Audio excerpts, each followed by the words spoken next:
నమస్తే, నా పేరు ప్రశాంతి. ఎస్ న్యూస్ కు స్వాగతం. ముందుగా హెడ్లైన్స్ చూద్దాం. వరి చేలను దెబ్బతీసిన అధిక వర్షాలు, మరమ్మతులకు నోచుకొని మురుగు కాల్వలతో మరింత జటిలం. తెనాలి పరిసరాల్లో 2000 ఎకరాలకు పైగా మునక, ఎకరానికి 8000 రూపాయలకు పైగా నష్టపోయిన రైతాంగం. కాల్వల సత్వర మరమ్మతులకు సబ్ కలెక్టర్ ఆదేశం.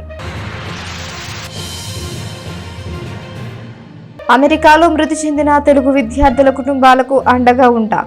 మృతదేహాలు స్వస్థలానికి తెప్పించేందుకు కృషి చేస్తున్నామన్న మహిళా కమిషన్ మాజీ చైర్పర్సన్ నన్నపనేని రాజకుమారి. ఆంధ్రప్రదేశ్ ప్రజల ఆకాంక్షలకు అనుగుణంగా కేంద్ర బడ్జెట్పై హర్షం వ్యక్తం చేసిన బీజేపీ నాయకులు. అమెరికాలో జరిగిన వేర్వేరు ప్రమాదాల్లో మృతి చెందిన తెలుగు విద్యార్థుల కుటుంబాలకి ప్రభుత్వం తరపున అండగా ఉంటామని మహిళా కమిషన్ మాజీ చైర్పర్సన్ నన్నపనేని రాజకుమారి అన్నారు. అమెరికాలో రోడ్డు ప్రమాదంలో మృతి చెందిన జెట్టి హారిక, స్విమ్మింగ్ పూల్లో పడి మృతి చెందిన రవితేజ కుటుంబాలను నన్నపనేని రాజకుమారి పరామర్శించారు. తెనాలి ఐతానగర్ కు చెందిన 2 తెలుగు విద్యార్థులు అమెరికాలో జరిగిన వేర్వేరు ప్రమాదాల్లో మృతి చెందిన విషయం తెలిసిందే. ఐతానగర్ అన్నాబతున్ వారి వీధికి చెందిన జెట్టి హారిక అమెరికాలోని యూనివర్సిటీ ఆఫ్ సెంట్రల్ ఒక్లహోమాలో ఎంఎస్ చేస్తూ గత శనివారం రాత్రి జరిగిన కారు ప్రమాదంలో దుర్మరణం చెందారు. అదేవిధంగా ఐతానగర్కే చెందిన తాడుబైన రవితేజ అమెరికాలో ఎంఎస్ చేస్తూ ప్రమాదవశాత్తు స్విమ్మింగ్ పూల్లో పడి ఈ నెల 18వ తేదీన మృతి చెందాడు. దీంతో ఇరువురు విద్యార్థుల కుటుంబాలు శోకసంద్రంలో మునిగిపోయినాయి.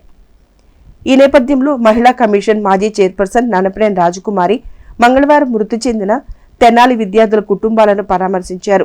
ఉదయం విద్యార్థిని జెట్టి హారిక నివాసానికి వెళ్లిన నన్నపనేని రాజకుమారి హారిక తల్లిదండ్రులు జెట్టి శ్రీనివాసరావు, నాగమణులను పరామర్శించి ధైర్యం చెప్పారు.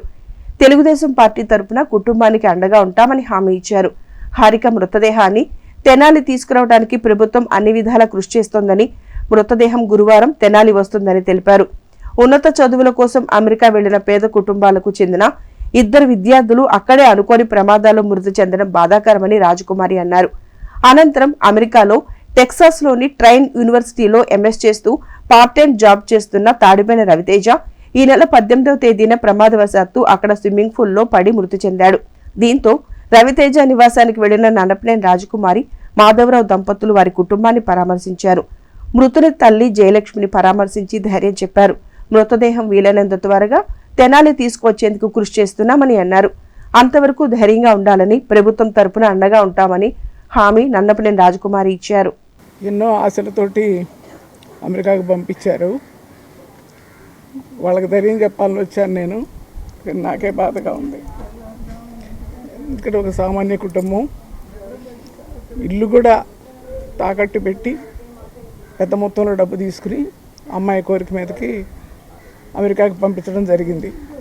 ఇంకొక సంవత్సరంలో చదువు అంతా అయిపోయి ఇక్కడికి వస్తుంది అనుకున్నటువంటి పరిస్థితుల్లో ఈ దారుణం జరిగింది.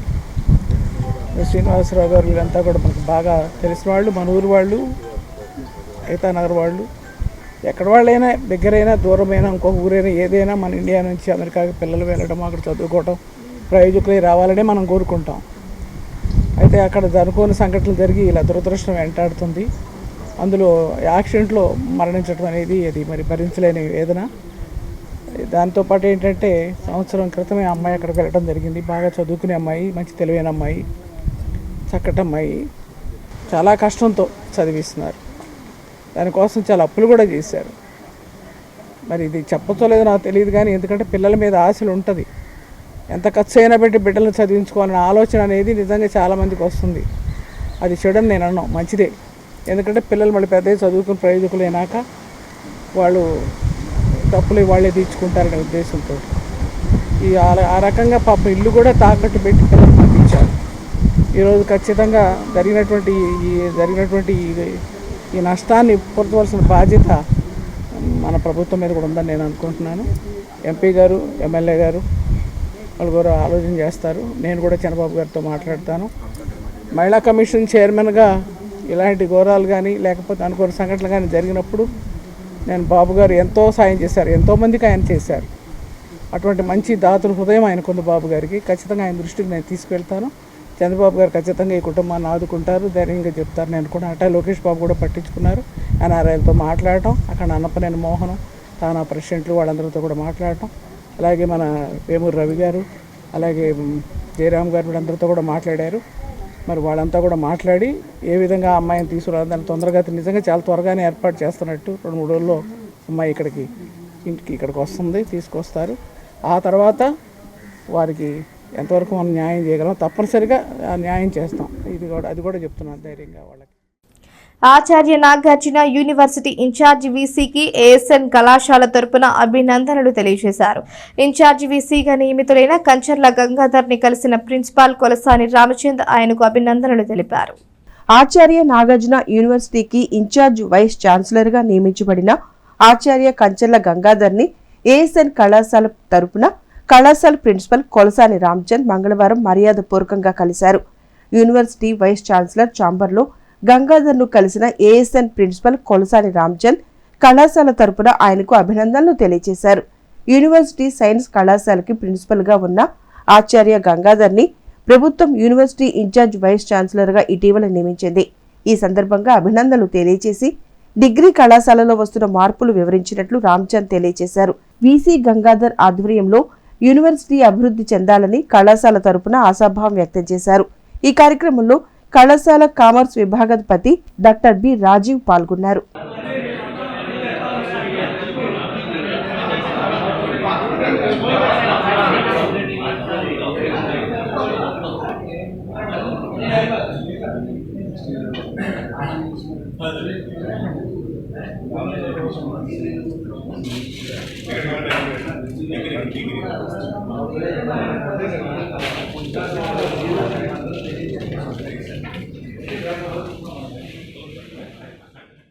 తెనాలి మారిసుపేటకు చెందిన కొల్లిపర అనిల్ కుమార్ ద్వితీయ వర్ధంతిని మంగళవారం ఘనంగా నిర్వహించారు. మారిసుపేట ఆటో స్టాండ్ వద్ద అనిల్ కుమార్ మిత్ర బృందం పాల్గొని పేదలకు అన్నదానం చేశారు. తెలుగునాడు ఆటో వర్కర్స్ యూనియన్ ఆధ్వర్యంలో ఆటో యూనియన్ నాయకుడు మారిసుపేటకు చెందిన కొల్లిపర అనిల్ కుమార్ 2వ వర్ధంతి మంగళవారం నిర్వహించారు. మారిసుపేట ఓవర్ బ్రిడ్జ్ పక్కన గల ఆటో యూనియన్ స్టాండ్ వద్ద జరిగిన కార్యక్రమంలో ఆటో యూనియన్ నాయకులతో పాటు అనిల్ కుమార్ మిత్ర బృందం కుటుంబ సభ్యులు పాల్గొన్నారు. కొల్లిపర అనిల్ కుమార్ చిత్రపటం వద్ద పూలమాలలు వేసి నివాళులు అర్పించారు.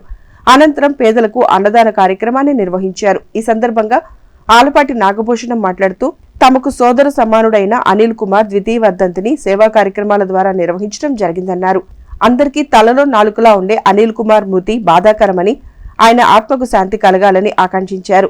గత ఏడాది మాదిరిగానే ఈ సంవత్సరం కూడా ద్వితీయ వర్ధంతి సందర్భంగా అన్నదాన కార్యక్రమాన్ని నిర్వహించడం జరిగిందన్నారు. కార్యక్రమంలో ఆలపాటి నాగభూషణం, కోగంటి గిరి, కామిని సతీష్, ఎర్రమాసు శ్రీనివాసరావు, సిహెచ్ శ్రీను, ఉప్పలపాటి దుర్గా, చెండుపాటి శ్రీను, పలువురు ఆటో యూనియన్ నాయకులు, మిత్రులు పాల్గొన్నారు. కొల్లిపర అనిల్ గారి 2వ వర్ధంతి సందర్భంగా ఈ ఆటో స్టాండ్లో తెలుగునాడు ఆటో యూనియన్ ఆధ్వర్యంలో మా తమ్ముడు కొల్లిపర అనిల్కి 2వ వర్ధంతి సందర్భంగా ఈరోజు అన్నదాన కార్యక్రమం జరుగుతుంది. పోయిన సంవత్సరం కూడా చేశాము.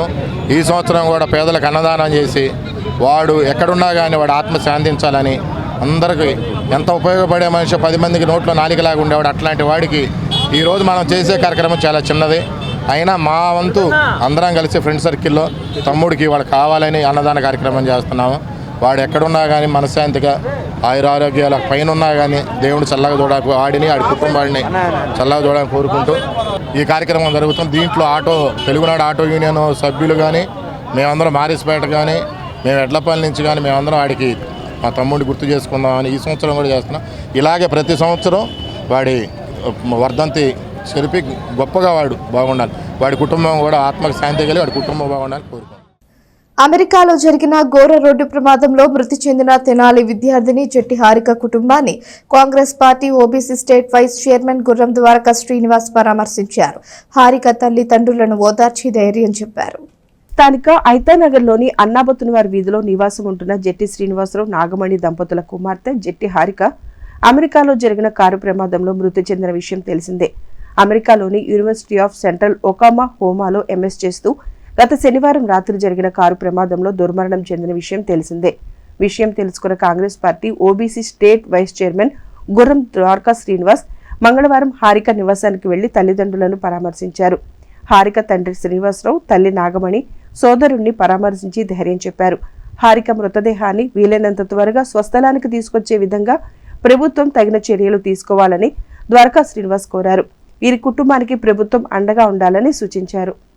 వీరు దేవాదాయ శాఖలో ఒక చిన్న ఉద్యోగం చేసుకుంటూ జీవనం సాగిస్తూ ఉంటారు.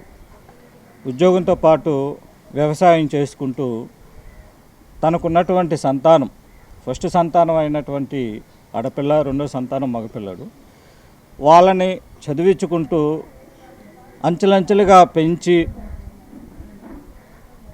అమ్మాయి డాక్టర్ సీట్ వచ్చినా కూడా డాక్టర్ సీట్ని కాదని, ఫుడ్కి సంబంధించిన చదువు అయితే చాలా బాగుంటుందని, దాని నిమిత్తం అని చెప్పని గత సంవత్సరం అంటే 2023 సంవత్సరంలో ఆగస్టు 8వ తారీఖు నాడు 2023 తారీఖు నాడు అమెరికా వెళ్ళటం జరిగింది. ఆదివారం పూట అమెరికాలో జరిగినటువంటి అది రోడ్డు ప్రమాదం అనేది కూడా అంటంగా దురదృష్టవశాత్తు జరిగింది. ఆ ప్రమాదం కూడా, ఆ ప్రమాదంలో శ్రీనివాసరావు గారి అమ్మాయి అమెరికాలో అనుకోకుండా స్వర్గస్థులైనారు. మరి వారి కుటుంబాన్ని పరామర్శించడానికి అని చెప్పని ఐతానగర్ రావటం జరిగింది. మరి శ్రీనివాసరావు గారి కుటుంబానికి కాంగ్రెస్ పార్టీ ఎప్పుడు కూడా అండగా ఉంటుందని నేను కోరుకుంటున్నాను. నమస్తే అండి, నా పేరు జెట్ శ్రీనివాసరావు సార్. నేను కటువరం గ్రూప్ దేవస్థానంలో రికార్డ్ అసిస్టెంట్గా పనిచేస్తున్నాను. నాకు ఒక పాప, ఒక బాబు అండి. పాప 1 నుంచి 10 దాకా తెనాల్లో చదివి ఉన్నారు. తర్వాత ఇంటర్ నుంచి విజయవాడలో చదివారు సార్. తర్వాత పశువుల డాక్టర్గా రాయలసీమలో చేసి ఉన్నారు సార్. యూఎస్సీ చేశారు సార్. 6వ తారీఖు 8వ నెల 2023వ తేదీన అమెరికా వెళ్ళి ఉన్నారు సార్. ఆ తదుపరి మొన్న ఆదివారం నాడు నాకు ఒక ఫోన్ వచ్చింది సార్. ఆ ఫోన్లో మీ పాప చనిపోయిందని చెప్పారు ప్రొఫెసర్ గారి ద్వారా. నాకు అప్పటి వరకు ఏమీ తెలీదు. అది కారు యాక్సిడెంటల్ సార్. ఆంధ్రప్రదేశ్ ప్రజల ఆకాంక్షలను అనుగుణంగా కేంద్ర బడ్జెట్ ఉందని బీజేపీ పట్టణ అధ్యక్షులు అడపా సంపత్ రాయుడు అన్నారు. ఇంత గొప్ప బడ్జెట్ ప్రవేశపెట్టిన కేంద్ర ఆర్థిక మంత్రి నిర్మలా సీతారామన్ కు ప్రధాని నరేంద్ర మోడీ ధన్యవాదాలు తెలియజేశారు. స్థానిక బురిపాలెం రోడ్లోని భారతీయ జనతా పార్టీ పట్టణ కార్యాలయంలో మంగళవారం సాయంత్రం నిర్వహించిన మీడియా సమావేశంలో బీజేపీ నాయకులు పాల్గొన్నారు. కేంద్ర ప్రభుత్వం ప్రవేశపెట్టిన బడ్జెట్పై వారు సంతోషం వ్యక్తం చేశారు. బీజేపీ పట్టణ అధ్యక్షులు అడపా సంపత్ రాయుడు మాట్లాడుతూ ఆంధ్రప్రదేశ్ ఏకైక రాజధానిగా అమరావతిని నిర్ణయిస్తూ రాజధాని అమరావతి అభివృద్ధికి 15,000 కోట్లు ప్రత్యేక సాయం బడ్జెట్లో కేటాయించడం హర్షణీయమని అన్నారు. ఏపీ విభజన చట్టానికి అనుగుణంగా పోలవరం సత్వర నిర్మాణానికి సంపూర్ణ సాయం అందిస్తామని ప్రకటించారని పేర్కొన్నారు. ఆంధ్రప్రదేశ్ విభజన చట్టం ప్రకారం పారిశ్రామిక వృద్ధికి ప్రత్యేక సహకారం అందించడం, విశాఖ చెన్నై పారిశ్రామిక కారిడార్లోని నోడ్లకు ప్రత్యేక సాయం ప్రకటించడం వంటి ముఖ్యమైన అంశాలు బడ్జెట్లో కేటాయించారని అన్నారు. ఈ సమావేశంలో బీజేపీ నాయకులు దారా సాయిగుప్తా, శిఖా రవీంద్రబాబు, దుద్దుకూరి హనుమంతరావు తదితరులు పాల్గొన్నారు. ఈ రోజున కేంద్రంలో ప్రవేశపెట్టిన బడ్జెట్కి ముందుగా భారతీయ జనతా పార్టీ తెనాలి పట్టణ శాఖ తరఫున ప్రధానమంత్రి నరేంద్ర మోడీ గారికి, బడ్జెట్ ప్రవేశపెట్టిన శ్రీమతి నిర్మలా సీతారామన్ గారికి మేము ధన్యవాదాలు చెప్తున్నాం. ధన్యవాదాలు చెప్పడానికి ముఖ్య కారణం ఏంటంటే చాలా సంతోషకరమైన, చాలా ఆనందదాయకమైన, ప్రతి వ్యక్తికి కూడా అంటే అటు యువతకి, ఇటు మహిళలకి, రైతులకి, పారిశ్రామికవేత్తలకి మరియు దేశంలో ఉన్న ప్రతి వ్యక్తికి కూడా ఈ బడ్జెట్ చాలా ఉపయోగపడుతుందన్నది వాస్తవ సత్యం. ఎందుకంటే ఒక పక్కన యువతకి నైపుణ్యం పెంచి వాళ్ళల్లో సృజనాత్మక శక్తిని పెంచి ఈ దేశానికి ప్రపంచంలోనే అత్యధికమైన యువత కలిగిన ఈ దేశంలో యువతకి ప్రథమ స్థానం ఇస్తూ ఈ రోజున ప్రవేశపెట్టిన బడ్జెట్ యువత బడ్జెట్ అనడంలో సందేహం లేదు. అదేవిధంగా మహిళా సాధికారతకు కానీ, అదేవిధంగా రైతులకు కానీ, వ్యాపార వర్గాలకు కానీ, పారిశ్రామిక వర్గాలకు కానీ ఏ అంశంలో చూసుకున్నా కూడా రాజీ పడని అటువైపు సంక్షేమం, ఇటువైపు దేశ అభివృద్ధి, ప్రపంచంలోనే అగ్రగామి దేశంగా విశ్వఖ్యాతి పొందాలని అనుకున్న దానికి వికసిత్ భారత్ అంశానికి పూర్తిగా మద్దతుగా ఈ రోజున బడ్జెట్ ఉంది. ఈ బడ్జెట్ని ఈ విధంగా ప్రవేశపెట్టినందుకు తెలుగువారి అందరి తరపున మరియు భారతీయులంగా అందరం కూడా చాలా గర్విస్తున్నాం. ఖరీఫ్ సీజన్ ఆరంభంలోనే మాగాణి రైతులను చేదు అనుభవాన్ని ఎదుర్కోవాల్సి వచ్చింది. అధిక వర్షాలకు మాగాణి పొలాల్లో చల్లిన వరి విత్తనాలు భారీ వర్షాలకు ఎందుకు పనికి రాకుండా పోయాయి. పెట్టుబడిగా పెట్టిన వేలాది రూపాయలను రైతులు నష్టపోయారు. రాష్ట్రంలో కొద్ది రోజులుగా అధిక వర్షాలు మాగాణి రైతులను తీవ్రంగా దెబ్బతీశాయి. పల్లపు ప్రాంతాల్లోని మాగాణి వరి చేలు వర్షాల కారణంగా నీట మునిగాయి. వెదజల్లిన చేలల్లో వర్షపు నీటి ముంపుతో వరి మొలకలు కుళ్లిపోయాయి. రైతులు పడిన కష్టం, ఖర్చు చేసిన డబ్బులు నీటి పాలయ్యాయి. మరమ్మతులకు నోచుకోని డ్రైన్లతో సమస్య మరింత జటిలమైంది. రైతులను నష్టాలు పాల్చేసింది. ఖరీఫ్ సీజన్లో అనుకూల పరిస్థితుల కారణంగా కృష్ణా పశ్చిమ డెల్టాలో అధిక శాతం రైతులు జీరో తిల్లేటి సాగు విధానానికి మళ్లిన విషయం తెలిసిందే. వరి నారుమళ్లు పోసి నారు చేతికొచ్చాక నాట్లు వేసే పద్ధతికి చాలా మంది రైతులు స్వస్తి పలికారు. వరి విత్తనాలను దుక్కిలో వెదజల్లుతున్నారు. ఈ విధానంతో రైతులకు ఖర్చులు కలిసొస్తున్నాయి. దిగుబడులు బాగానే వస్తూ ఉండటంతో వెదజల్లేందుకే ఎక్కువ మంది రైతులు మొగ్గు చూపుతున్నారు. ఈ క్రమంలో తెనాలి వ్యవసాయ సబ్ డివిజన్లో ఇప్పటికే 39,425 ఎకరాల్లో వరి విత్తనాలను వెదజల్లారు. కొద్ది రోజుల పాటు కురిసిన వర్షాల కారణంగా పల్లపు ప్రాంతాల్లోని వరి చేలు నీటి ముంపుకు గురయ్యాయి. రోజుల తరబడి నీరు నిలిచిన చేలల్లో చల్లిన విత్తనాలు ఎందుకు పనికి రాకుండా పోయాయి. తెనాలి వ్యవసాయ సబ్ డివిజన్లో తెనాలి మండలంలో 1,225 ఎకరాలు, కొల్లిపర మండలంలో 100 ఎకరాలు, దుగ్గిరాల మండలంలో 750 ఎకరాల్లో అంటే మొత్తం 2,225 ఎకరాల్లో వరి చేలల్లో రైతులు నష్టపోయినట్లు వ్యవసాయ శాఖ తెనాలి ఏడీఏ ఉషారాణి చెప్పారు.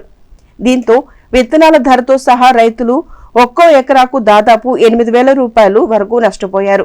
2 సార్లు దుక్కుకి 1,400 రూపాయలు, వెదజల్లిన 20 కిలోల విత్తనాలకు 1,200 రూపాయలు, గట్లు శుభ్రం చేసే మందు కూలీకి 1,400 రూపాయలు, రోటోవేటర్కు 1,400, గడ్డి మందు 1,000 రూపాయలు, విత్తనాలు వెదజల్లినందుకు 1,500 రూపాయలు, వెదజల్లాక మొలకొచ్చిన చేలల్లో కలుపు నివారణకు 800 రూపాయలను ఖర్చు చేశారు. వీరిలో ఎక్కువ మంది కౌలు రైతులే అన్నది సుస్పష్టం. గత ఏడాది ఖరీఫ్, రబీలో సాగు చేసిన పంటలకు ధరలు బాగుండటంతో ఈసారి కౌలు ధరలు పెరిగాయి. ఎకరాకు నగదు కౌలు 20 నుంచి 25,000 కాగా ధాన్యం కౌలు 20 నుంచి 22 బస్తాల మధ్య ఒప్పందాలు జరిగాయి. ఏటా వేసవి సీజన్లో ఆపరేషన్ అండ్ మెయింటెనెన్స్ O&M పనుల పేరుతో పంట కాలువలు, మురుగు కాలువలు మరమ్మతులు చేపడుతూ ఉండటం తెలిసిందే. సార్వత్రిక ఎన్నికలు అనంతరం ఫలితాలు, కొత్త ప్రభుత్వం ఏర్పాటుతో ఈసారి జాప్యం చోటు చేసుకుంది. చేలకు సాగునీటిని సరఫరా చేసే పంట కాలువలతో పాటు వర్షపు నీటిని త్వరితగతిని బయటకు పంపే మురుగు కాలువలు కీలకం. ఆయా కాలువలన్నీ తూటాకు, గుర్రపు డెక్కతో అల్లుకుపోయాయి.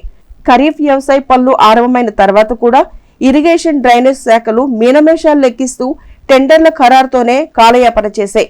ఫలితంగా ముంపు చేలల్లోని నీరు రోజుల తరబడి అక్కడే తిష్ట వేసుకుని ఉంది. రైతుల నష్టానికి ఇదొక కారణమని చెప్తున్నారు. ఈ పరిణామం రైతులను ఆందోళనకు గురిచేస్తోంది. ప్రస్తుతం చేలల్లోని వర్షపు నీరు బయటకు పోయేందుకు ఎన్ని రోజులు పడుతుందో అర్థం కాని పరిస్థితి. రెండోసారి వెదచల్లేందుకు విత్తనాలు దొరికేది లేనిది అగమ్య గోచరంగా కనిపిస్తోంది. ఈ నేపథ్యంలో ప్రభుత్వం వెంటనే రంగంలోకి దిగి నష్టపోయిన ప్రతి ఎకరానికి ఎమ్యునరేషన్ చేయించాలని, తగిన నష్టపరిహారంతో పాటు రెండోసారి వెదజల్లేందుకు అవసరమైన విత్తనాలను ఇప్పించాలని రైతాంగం కోరుతోంది. మురుక్కాలులో పూడుకుపోయిన గుర్రపు డెక్క, తూటాకును యుద్ధ ప్రాతిపదికన తొలగించాలని కోరుతోంది. ఈ నేపథ్యంలో తెనాలి సబ్ కలెక్టర్ ప్రఖర్ జైన్ తెనాలి ప్రాంతంలోని పంట కాలువలు, మురుక్కాలువలను సోమవారం సాయంత్రం పరిశీలించారు. రైతులతో మాట్లాడారు. వారి సమస్యలను విన్నారు. అలాగే అధికారుల నుండి వివరాలను తెలుసుకున్నారు. వారం రోజుల్లోగా మరమ్మతులు పూర్తి చేయాలని ఆదేశించారు. మనకి వరి ప్రధాన పంటగా వేసుకోవటం జరిగింది. మరి కొల్లిపరలో ముందస్తుగా వేసుకోవటం జరిగింది. దగ్గరగా మనకి కొల్లిపరలో 14,811 ఎకరాలకు కాను టోటల్గా మరి క్రాప్స్ పడటం జరిగింది. అందులో ప్రధానంగా 13,588 ఎకరాల్లో వరి పంట అనేది 20 నుండి 25 రోజుల వ్యవధిలో యథ పద్ధతిలో వెతుకోవటం జరిగింది. అయితే మెరక భూముల్లో ఎర్లీగా వేసుకున్నటువంటి పొలాల్లో బాగానే ఉంది. కానీ మనం చూసుకున్నట్లయితే దగ్గరగా ఒక 1500 ఎకరాల్లో 3000 ఎకరాల్లో ఇనండేషన్ అనేది జరిగింది. కానీ మరి నిన్నటి నుంచి మనకి వాతావరణం పొడిగా ఉండటం వల్ల ఇవాళ కూడా నేను ఫీల్డ్స్కి వెళ్ళొచ్చాను. తేలప్రోలు, నేలపాడు, ఐతానగర్ పొలాలు, అలాగే ఆ డొంకలు, డ్రైనేజ్ ఛానల్స్, ఇరిగేషన్ ఛానల్స్ కూడా, పంట కాలువలు కూడా మేము రైతులతో కలిసి, అలాగే రైతు సేవా కేంద్రం స్టాఫ్తో కలిసి వెళ్ళి పరిశీలించి రావటం జరిగింది. మరి ఈ రోజు నుండి కొంచెం పొడి వాతావరణం వచ్చింది కాబట్టి రైతులు ఎక్కడ మరి ఆందోళన చెందకుండా, నేను ఇప్పుడు చూసినట్లయితే కొంతమంది ఆల్రెడీ ముందస్తుగానే నారుమడి పోసుకున్నారు, నాట్లు వేయటం జరుగుతుంది. అలాగే కొంతమంది ప్రక్క పొలాల్లోనే ఎక్కడెక్కడైతే మరి జర్మినేషన్ లేదో అక్కడ విత్తనాలు వెదజల్లుకుంటున్నారు. అంటే ఇప్పుడు ఎద మిషన్ అనేది మనకి ఫీల్డ్లోకి రాదు కాబట్టి వెదజల్లుకుంటున్నారు. అలాగే ఇంకా రైతులు చెప్పిన విషయం ఏంటి అంటే, ఒక వారం 10 రోజుల్లో ఇలాంటి పొడి వాతావరణం ఉన్నప్పుడు తప్పనిసరిగా మళ్ళా ఎదకే వెళ్తాము, నారుమడిగి వేసే పరిస్థితి అయితే లేదు అని చెప్పడం జరిగింది. అయితే ఇక్కడ రైతులందరూ కూడా నిన్న మనకి సబ్ కలెక్టర్ గారి గ్రీవెన్స్లో కూడా వాళ్ళు ఇచ్చిన అర్జీ ఏంటి అంటే, ఏదైనా సబ్సిడీ మీద, ఎక్కువ సబ్సిడీ మీద 50% కన్నా ఎక్కువ సబ్సిడీ మీద వరి విత్తనాలు సప్లై చేయగలిగినట్లయితే, ఆల్రెడీ కొంత మేము ఖర్చులు పెట్టుకొని నష్టపోయాం కాబట్టి విత్తనం ఖర్చు అయినా డిపార్ట్మెంట్ తరఫున రైతు సేవా కేంద్రాల ద్వారా ఇచ్చినట్లయితే కొంత వెసులుబాటుగా ఉంటుందని రిక్వెస్ట్ చేయడం జరిగింది. అలాగే మరి రైతులందరూ కూడా మరి ఎవరికి వారుకున్న అనుకూలమైన పరిస్థితులను బట్టి ఈ విధంగా రీసోయింగ్కి వెళ్ళటం జరుగుతుంది.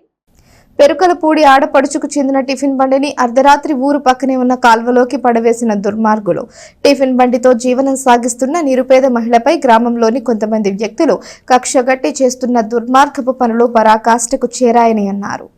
దుగ్గిరాల మండలం పేరకల్పూడి గ్రామానికి చెందిన నిరుపేద మహిళ అయిన కుందేటి లక్ష్మీ తిరుపతమ్మ గ్రామంలో టిఫిన్ బండి పెట్టుకుని జీవనం సాగిస్తున్నామన్నారు. భర్త అనారోగ్యంతో బాధపడుతున్నారని, 2 పిల్లలు ఉన్న మా కుటుంబానికి టిఫిన్ బండి జీవనం ఆధారమని అన్నారు. ఆడపిల్ల టిఫిన్ బండి పెట్టుకుని జీవనం సాగిస్తూ ఉంటే గ్రామంలో కొంతమంది వ్యక్తులు దుర్మార్గంగా వ్యవహరిస్తున్నారని కుందేటి లక్ష్మీ తిరుపతమ్మ కన్నీటి పర్యంతమయ్యారు. మంత్రి, మంగళగిరి శాసనసభ్యుడు నారా లోకేష్ తమ సమస్యను పరిష్కరించాలని కుందేటి లక్ష్మీ తిరుపతమ్మ కోరుతున్నారు. కుందేటి లక్ష్మీ తిరుపతమ్మ, దుగ్గిరాల మండలం పేరకలపూడి. నాకు జీవనోపాధి అయిన టిఫిన్ బండి లోకేష్ అన్నగారు ఇచ్చారండి. ఈ బండిని మనకు ఎక్కడ పెట్టుకొని ఇవ్వట్లేదండి. ఎవరు పడేశారో ఏమో ఊరు చివరి బయట కందకంగా పడేశారండి. ఒక 1 కిలోమీటర్ దూరంలో ఫోన్ చేసి చెప్పేసేస్తున్నారండి. మాకు ఎవరు సహాయం చేసేవాళ్ళు ఎవరు లేరండి. మీరే దయ చూపుతారని కోరుతున్నాము. మా ఆయనకేమో ఒంట్లో బాగోదండి. కొంచెం 10 రోజులు బాగుంటే 10 రోజులు బాగోదు. హార్ట్ ప్రాబ్లం ఉందండి. అరికాల నుంచి నడులో నుంచి అరికాల దాకా వాపు వచ్చి నడవలేకపోతారు. ఏదో మేము అట్లా బతుకుతున్నామండి. మాకు ఏదో సహాయం చేయాలని కోరుతున్నాం లోకేష్ అన్న గారిని. వార్తలు ముగించే ముందు హెడ్లైన్స్ మరోసారి. వరి చేలను దెబ్బతీసిన అధిక వర్షాలు, మరమ్మతులకు నోచుకొని మురుగు కాల్వలతో మరింత జటిలం. తెనాలి పరిసరాల్లో 2000 ఎకరాలకు పైగా మునక, ఎకరానికి 8000 రూపాయలకు పైగా నష్టపోయిన రైతాంగం. కాల్వల సత్వర మరమ్మతులకు సబ్ కలెక్టర్ ఆదేశం. అమెరికాలో మృతి చెందిన తెలుగు విద్యార్థుల కుటుంబాలకు అండగా ఉంటాం. మృతదేహాలు స్వస్థలానికి తెప్పించేందుకు కృషి చేస్తున్నామన్న మహిళా కమిషన్ మాజీ చైర్పర్సన్ నన్నపనేని రాజకుమారి. ఆంధ్రప్రదేశ్ ప్రజల ఆకాంక్షలకు అనుగుణంగా కేంద్ర బడ్జెట్పై హర్షం వ్యక్తం చేసిన బీజేపీ నాయకులు. ఈ వార్తలు ఇంతటితో సమాప్తం. తిరిగి ప్రసారమయ్యే ఎస్ న్యూస్లో మళ్ళీ కలుసుకుందాం. అంతవరకు సెలవు. నమస్కారం.